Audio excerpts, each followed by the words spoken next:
Oh, the only comment I have, Mr. President, if there's opportunities where the president of the council is taking care of remarks and stuff on a radio station and doing comments, I'd really appreciate that you give us, some of the council, the respect of when there's a very, very important day next Tuesday that means a lot to all of us when it comes to Frederick Douglass, and you sort of bashed us a little bit, and I really didn't appreciate that. So I really, really would like you to, if you have something to say to us, just call me, okay, and voice your frustration. I know you didn't frustration, but it was very, very disrespectful to us. Well,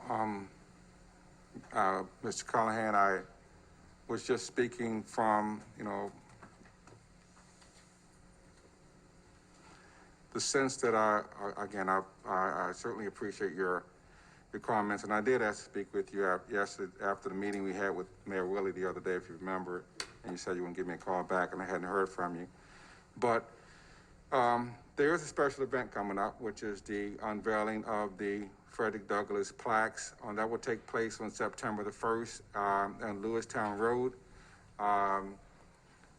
Of course, we all know Frederick Douglass was an abolitionist. He fought against slavery.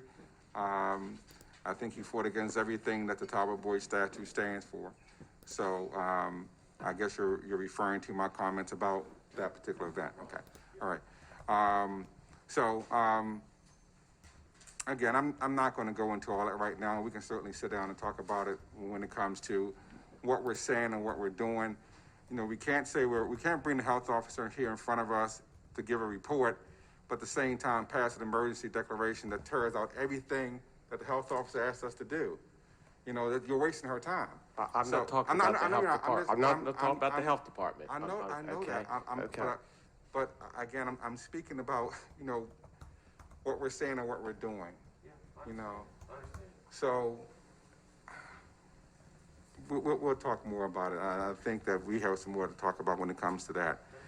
But the event in September is not open to the public, but I just want to make people aware that the unveiling of those interpretive signage will take place. I want to really give my hat off to Cassandra Van Hooser and also to Preston Pepper from our Parks and Recs. They have really been spearheading this effort, working with our committee, which includes Dale Green, also includes Kenneth Morris, who is the great-great-great-grandson of Frederick Douglass, as well as Priscilla Morris, who's also Talbot County, and her descendants are also on the Talbot Boy statue up front. And other people here in the county, also Mr. Hollis is also on that committee.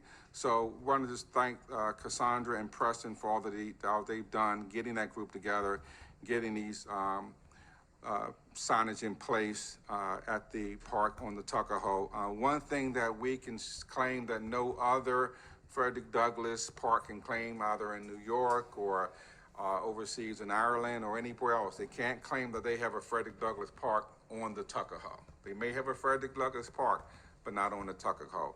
So having that distinction, I think, put us a bit ahead of the other parks that honor Frederick Douglass, rightfully so. But our distinction, having it here in Talbot County, speaks volumes. So the Lieutenant Governor will be here with us on that day, on the 1st, as well as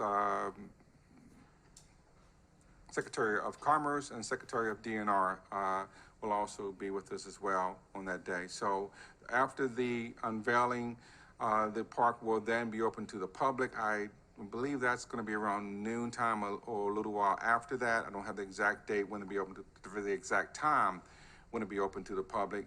But the 10 o'clock program is not open to the public. But after that program ends, it will then become open to the public. And Mr. Peck, I would just add, it's not open to the public because we went through the permitting processes. Councilman DeVilliers said about COVID concerns, social distancing, and we were trying to limit the number of people in the event. Right, and for good reason. And Dr. Wiley also, when it comes to public gatherings, wanted to make sure we're keeping people safe. So we certainly understand why we had to go through that process.